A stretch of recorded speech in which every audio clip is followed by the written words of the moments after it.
Welcome back to another episode of Way Too Wifey. I'm your host, Respectfully Gabby, and in this podcast, we talk all things dating and relationships in this modern day. And if you are new here, hi, I'm Gabby. I'm an online dating coach where I help you transform your confidence to live your best lives inside and outside of relationship. You guys, it all starts from within. That is something that I will always preach. So if you are not right within, you are going to attract chaos in your love life. I'm now in London. This is actually my last week here, and I'm super fucking depressed. But we're gonna power through. Being here, I can't tell you how many people are like, what is it that you do? I don't really understand. We either can walk through together an 8-week program where I help you identify what is causing you trouble in your love life, and more importantly, from within, in order to solve it moving forward. That 8-week time, I have seen so many people transform. But do book a discovery call because I am signing people up for early January, and that 8 weeks could really be the 8 weeks that you need to completely transform your life, get back on track, and actually attract the person that you know you deserve. I also do one-off sessions. So if you're like, Gabby, I'm dealing with this specific issue, I'm here for you. We can chat about it. I can either do a video call or just a phone call, whatever you feel comfortable with. And then I also do, if you're like, Gabby, I just don't feel comfortable with that either, write in. I love my write-ins. They're fantastic. They have so much fun writing back to you guys. So if this is something that you're interested in, check it out. Link in bio, hit the Stan Store link, okay? As I said before, I am in London. And it has been a fucking whirlwind of 3 weeks that I guess I've been longer than 3 weeks, 4 weeks that I've been here. I'm actually really fucking depressed to be leaving. I have had the best experiences. I've met the best people. I can't even fathom going back to the United States. Honestly, feel like I'm just going to crack down and like really just focus on moving here and being the best me that I could be back home and just putting everything aside to plan my next steps. I have to tell you about my dating life really quickly. It ties in where we're going to get to. If you know that you are anxiously attached, or if you're dealing with someone who is anxiously attached, this video is for you and about you, okay? We're gonna get into it, but I do feel like I need to kind of walk you through what I've been dealing with lately. Dating here in London, the first 2 weeks was like, honestly, it was like a fairy tale of it honestly could have been in the movies. To paint the picture, met a guy on Hinge. We start chatting. It's literally the day before I get on the plane from Miami to London, and we're chit-chatting, we're whatever, and he's like, actually, I'm in Miami right now, and I'm like, no fucking way. I'm in Miami right now. Do you live in London? He's like, yeah, I live in London. I'm actually flying back tomorrow. Maybe see you then. I'm like, wait a minute. I'm in Miami right now. I'm also flying out tomorrow as well. What airline are you on? He's like, it's pretty like low-key airline, whatever. You probably haven't heard of it. Interesting, because I'm flying on that same airline because I know that there was only one flight from Miami to London on that airline during that day. There was only one flight. So I'm like, no way. What time is your flight? Just to be sure. He told me his time of the flight. I was like, no fucking way. I did lie a little bit on my TikTok, if you've seen my TikToks, but when I'm telling you that the gods, sky daddies of the world were really looking out for me, cannot even fathom how this happened, how this transpired. I'm just like in my head thinking about this before even getting to the airport. I'm like, what if this kind of sucks on this flight with this guy and he just kind of sucks? You know, like what if I'm just not attracted to him, whatever. I was kind of a little nervous, but then something in me just felt so comfortable already, like meeting him. I was already sitting down. I'm like, this is like such a weird first meeting in an airport. I go over to him and I'm like, hey, like, do we hug? Like, this is just, it's such a weird, like, you don't know how to respond, right? I have all my bags on me still, so it's like a little awkward. Do I sit next to him? Do I leave it? Like, I don't know what the appropriate go about doing this. Chit-chatting, we grab a drink of wine. I just love his energy already. I'm like, this is actually like interesting. This is gonna be an interesting flight. And I'm like, I wish we were sitting together. Like, I just, like, that would be so ideal.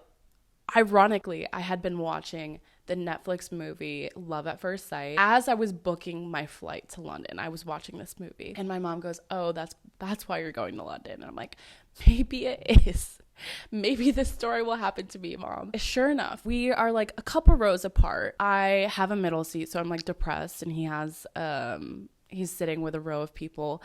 And I'm like, this fucking sucks. Like, we could have had our story.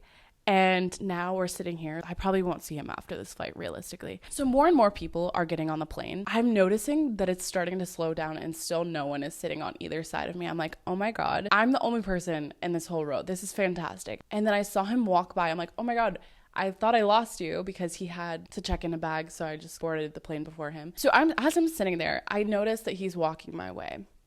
And I go to him, I'm like, hey, if no one's sitting by me, would you want to sit by me? And he's like, yeah, we'll like wait till it slows down a little bit and I'll come back up if everything is settled. And he goes back to his seat and I'm sitting there anxiously, person by person, walking by, hoping that they don't sit by me. And I hear on the loudspeaker, you are not able on this plane to change your seat. And if you do change your seat, we are going to tell you to move back to your seat. This is absolutely not allowed. And I'm like, oh my God, I'm actually depressed. I'm actually depressed now. Like, so I'm never gonna see him again. I see him talking to one of the flight attendants and they're like hitting it off. I'm like, what's going, I mean, it was like a gay guy. I'm like, what's going on here? Turns out he knew him from a previous flight and he hooked him up with a better seat, catered to him the whole time. So he's like, oh, you want to change seats? Like, go ahead. We ended up with the entire row by ourselves, chatted for 9 hours straight, maybe got like 30 minutes to an hour of sleep. It was actually unreal. We talked about fucking everything. And when we landed, he's like, there's no way that you're taking an Uber back. Like, I will drive you. Let's just catch a cab to my car. And then from my car, I'll drop you at your Airbnb. I'm like, fantastic. This is lovely. I love the energy. I don't have to spend $80 on an Uber. Sign me the fuck up. He drove me back and I was like, I'm like really starving. Do you mind if we like stop for food? And he's like, yeah, like let's stop for food. Spent 20 hours together. We got food. He dropped me off at my Airbnb and then left to check into his Airbnb because he's renting his place out, whatever. Anyway, texts me when he gets home. He's like, this might be crazy. Would love to see you for dinner tonight. And I'm like, oh my God, is this happening? Obviously, I want to fucking go to dinner with you. I have nothing else to do. I just got to London. I do not know anyone in London. Okay. So we ended up going on like the best day ever. This carried on for weeks, got super close, spent a lot of time together, really disregarded everyone else that I had been talking to on Hinge because I was so invested in this situation. Almost feel like I shot myself in the foot because towards the end of everything going fucking perfect and him like being Prince Charming and fucking perfect, towards the end of this, we had a conversation. I'm like, look, I was gonna stay the whole year, like the rest of the year through December, but I decided instead to come back early and plan for an actual move here. So like, I don't know when I'm coming back, but my plan is to come back. We both kind of were on the same page. If that doesn't happen, we're gonna really get our feelings hurt. He was going through a lot at the time. He's like, I think I just need to like step back from this because it's a lot. Realistically, if you don't come back, then that's gonna hurt even more. And totally understand because we don't know what the future holds. I could change my mind tomorrow and never want to come back to London. It's a possibility that could happen. Not only was it a fucking fairy tale of a story, I noticed certain things starting to come up. Though I'm very good now at detaching from situations and being at peace with how things are, like I genuinely feel that whatever is meant to be is going to be, and maybe that's not right this second, maybe that's in the future at some point. I also don't want to force anything, and it's really just that like knowing that everything is going to be okay. Everything happens for a specific reason. Had he kept talking to me throughout my whole trip, I don't think that I would have experienced a lot of things, truthfully. Meeting new people, whatever. I probably would have put all of my eggs into that basket, if I'm being honest. The reason why I'm bringing this up, because I feel like I do resonate a lot with an anxious attachment style. I think I can go on both sides realistically, or really all three sides of being anxious, being secure, and then also being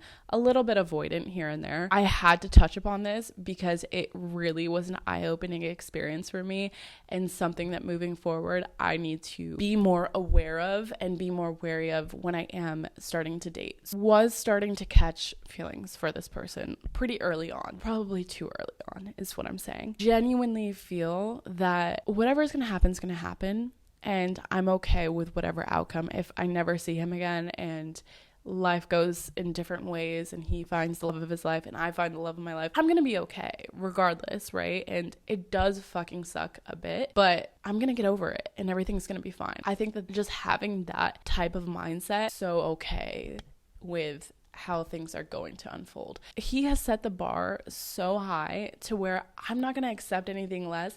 And now I know that someone like him exists and is out there. The next person, if it's not him, the next person that does come into my life has to at least meet this bar. But I wanted to get specifically into like the anxious attachment because I feel like this trip has shown me so much about anxious attachment styles, and not only my own, but like from other perspectives. Men getting anxiously attached to me, having friends' stories of how they were anxiously attached to their partner. It has just been a theme, and I just feel like, so I originally had an episode planned for this week, but I decided against it, and I decided to go in a completely different direction because this is more relevant in life right now, to me anyway. And hopefully this resonates with some of you. But let's start off with what anxious attachment is, because I mean, I'm sure it's like a buzzword. Everyone, if you're watching this podcast, you probably know what it is realistically. An anxious attachment is when you're dating and you attach yourself to someone so quickly, then you start to feel anxious when you start to notice them start pulling away, or you're anxious about what they're doing, or anxious about anything. You just feel a bit of anxiety when you are talking or dating someone. I've experienced this a lot in the past with like past relationships, but I do think that I'm leaning a little bit more towards secure in this point of my life. We all have slip ups, and I think life is just a learning process of like moving back into that direction. I do think that there's a spectrum of being avoidant, secure, and anxious, and I don't think that it's always going to be the same throughout your life. You can change and become more secure, or you can experience different types of outcomes just depending on who you're dealing with. So if you are anxious, you need someone that is going to make you feel secure. If you're avoidant, secure is also a good option. What ends up happening, you dive into these situationships, these relationships, these whatever head first, and then you find yourself like, this is my person, I'm attached. And when that happens and something goes wrong, or you break off, that person starts moving on, or they start dating someone else, or you realize that you just got yourself into a situationship, then you're like, oh my God, what happened? Now I feel super anxious. I can't eat. I can't focus on anything. Like, this person is revolving in my mind. What do I do? I felt an ounce of this while this was going on with my London boy. When we kind of broke apart and we're like, okay, let's just do our own things for a bit, I was very upset, right? But I also noticed a lot of things coming up. If you know that you have an anxiously attachment style, there are ways to go about dating that are going to make you feel so much more comfortable and secure in dating and relationships and so forth. One thing that I absolutely must say is keep your options open. I've heard guys talk about this, like, oh, like if you keep your options open, you're really dating someone like frequently, that's kind of messed up, and you know, you should pour all your energy into one person. And in this case, my case, I cut off all of my other options because I was like, you know what, I really would just love to spend time with him throughout this trip instead of meeting these guys that I actually didn't really care so much for. Keep your options open, because the second that you pour all of your energy into one person, when they're busy or when they're doing something, you're going to be thinking, what are they doing? Why aren't they texting me back? Is everything okay? I wonder what's on their mind. When you do keep your options open, especially as an anxiously attached person, I feel like it's almost like you're protecting your energy, because you're giving your energy spread out. So when you are with someone else, it's not so focused on that other person of what they're doing, why aren't they texting me, because you have options. You have to remember that there are other options out there. This isn't your end all be all. And even if you're like, you know what, that's not my style, I don't know how to do this, because I've heard this so many times, like, how do you even find someone that you like? Just keep your options open. Date around. If you found that one person, know that you can find another person again. Even if it's just someone to text. Even if it's while on one date with someone. just keep your options open, because the second that you close that door because you think something is heading in a direction, that person can feel you attached to them. You're often repelling that person instead of playing your cards right. The best way, I honestly wish that I would have slowed down a bit, maybe saw some other people sprinkled into the mix. That is not my biggest regret, because I honestly do appreciate the time that I spent with him, but keeping the doors open to your other things going on, whether that's like, Gabby, like I have a very busy life and I do not have time, that's fine, but occupy your time in other ways. Keep busy, because that is the only way that you're going to feel like you don't need this person's time and energy at all times, right? That's healthy. Keeping your options open, especially in the beginning, especially if you're anxiously attached. Number one thing. Number two, slow the fuck down. I'm guilty of this, obviously, but slow the process down. The more that you're hanging out all the time, the more that you are putting your eggs just in this basket of like, this is my person, we have to see each other at all times. In the beginning, it's just not healthy, because what you're doing is you're setting the precedence that this is what I can expect from them at all times. Moving forward, if if you're seeing them, let's say even just every other day, and you're like, oh, this is great, we're getting into like a habit, a routine, but the second they're like busy for a couple of days and they can't see you, you're gonna fucking lose your mind. Not building that unhealthy pattern of you're expecting to see them so much in the beginning. Give it a couple days, give it a rest, plan your own life, make sure that your needs are being met on your own life. Honestly, I'm about to get real with you guys. I was spending so much time with him that I missed a couple weeks, like 2 weeks ago, I missed a podcast episode, and I was just like, honestly, fuck it, because I really want to spend time with him.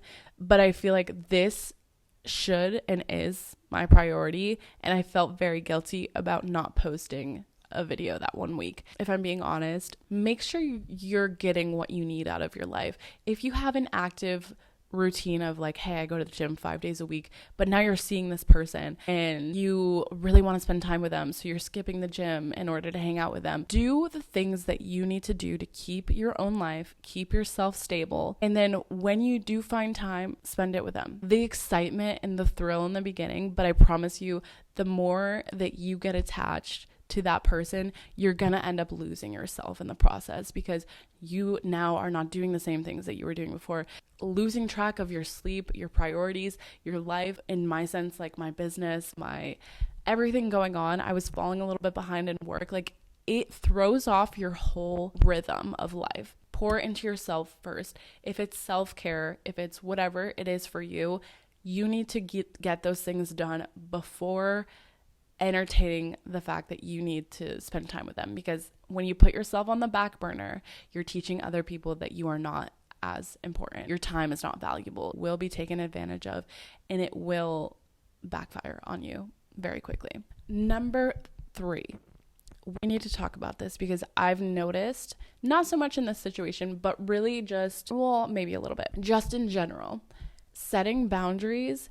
I think the thing with anxiously attached people is that tend to be a little bit of a people pleaser, right? And if we're being honest, we want to make that other person feel happy and comfortable and content, and sometimes at the expense of our own happiness and at the expense of our own boundaries that we have. Whatever the boundary is for you, I feel like sometimes we're so put off by having that conversation of like, I'm not cool with this and we need to change it, because you found yourself already attached to this person. So it's so much harder for you to have that conversation, because you're like, well, what if they don't take it well and they're like not gonna see this situation through because I set a boundary.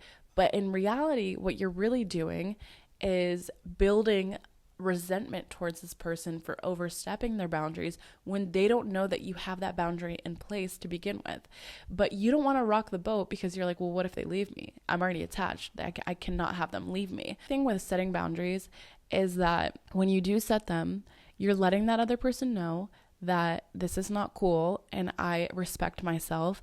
And when you respect yourself, the other person will respect you. And if they don't respect you, you know that they're with you for the wrong reasons. And that's something that we need to pay attention to, because you should be willing to walk away from anyone and anything that is not respecting you, your life, and your boundaries. But I think that a lot of times we're scared to have these conversations because we don't want to rock the boat. Rock the fucking boat. If that person is really about you, they are going to respect everything that you tell them. You deserve to be happy. The more you shut your mouth and not speak up for what it is that's bothering you, what it is that's on your mind, you're going to end up resenting that person. You're going to end up feeling terrible about yourself and terrible about the relationship, when it really could just be a conversation that you have just in order to move on to the next step. Set boundaries.